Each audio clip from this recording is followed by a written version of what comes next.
Okay, I want to talk to you about psychological error. Before I get too deeply into it, I want to acknowledge the sources, which is a bit of a problem. One particular source was Stephen Covey. Stephen Covey's the author of 7 Habits of Highly Effective People. Fantastic. By the way, I suggest you read everything he's ever written and take in every bit of content from him you can.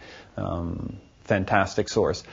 He was one of the sources, and I can't recall some of the others, but I know that I've heard of psychological error from different sources. I've developed it in my own way, so I at least want to acknowledge him. So here we go. Psychological error, as in oxygen.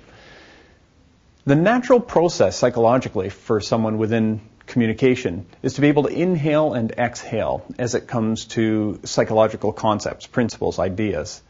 Now this applies in a couple of ways, and I want to be able to address both of them here so that we understand. Let's start with one-on-one, personal interactions. You and I chatting. You may have noticed that many times in a breakdown in communication, people are at odds and they're saying, well, you're not listening to me. And the other person will say, well, you haven't heard what I'm saying. And the other person will say, well, let me tell you. No, let me tell you. And we have two people attempting to exhale at the same time, neither willing to inhale first. And that's where we have the adversarial relationship, where we're going to go nowhere until someone breaks down and says, okay, let me hear you first. So the psychological error in the one-on-one is not just that I got to say it, but I have to feel heard. If you allow me to speak and I get it off my chest, but I don't feel like you've heard me, accepted, respected my position, I may not feel like I've exhaled, and I may need to restate and restate. This may give you a clue as to why people keep telling you the same thing over and over again. You say, I heard you last time. It may be because they don't feel heard. They don't feel the message was received. And once we've received it, they feel they have exhaled, and only now are they able to inhale. So that would be psychological error in a one-on-one interpersonal communications. Possibly the best idea here is to be able to rephrase and feedback and say, if I understand you correctly, this is what you're saying. The moment they feel understood, you can move on. So psychological error in one-on-one, that's the way it looks. Here's the other application of psychological error. Often people will come to me for presentation skills. That's a major part of my work.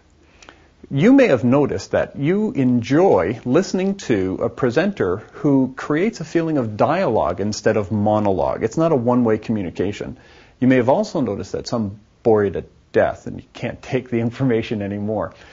Here's the principle. It's called psychological error as it applies to groups. Let me simplify. Even if you're anxious to gain the information, you can only take so much at a time. Specifically, it's safe to think of an adult as having a 3-minute cup. Think of it as a cup. They can only receive 3 minutes worth of content, 3 minutes worth of ideas. At this point, they're full. Now, you can keep pouring in, but it's just going to spill over. And that's when we as presenters see the deer in the headlights coming back. So that would be the 3-minute cup. We've simply given them more than they can handle at a time. How do we break it up? That's the fun part. You can break it up a million ways. You can pause. You can ask for audience participation. That could be in many forms, audible. It could be simply put up your hand if you. You may pause. You may suggest people take a note. You may want to jot that down. Humor is one of the greatest tools of an effective presenter because the laughter gives them the opportunity to dump that cup. Once it's dumped, and it only takes a moment, it's back up, you're good for another 3 minutes. A great presenter, if you watch them, and if you will time them, you'll realize that in about 3-minute segments, they will take a break, they will have a pause, they will tell a joke, they will tell a story, engage the audience. They'll do something every 3 minutes or so to keep the flow of inhale, exhale going.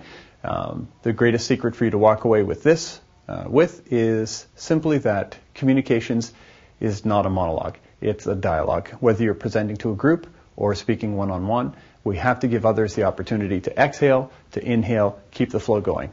That is called psychological error.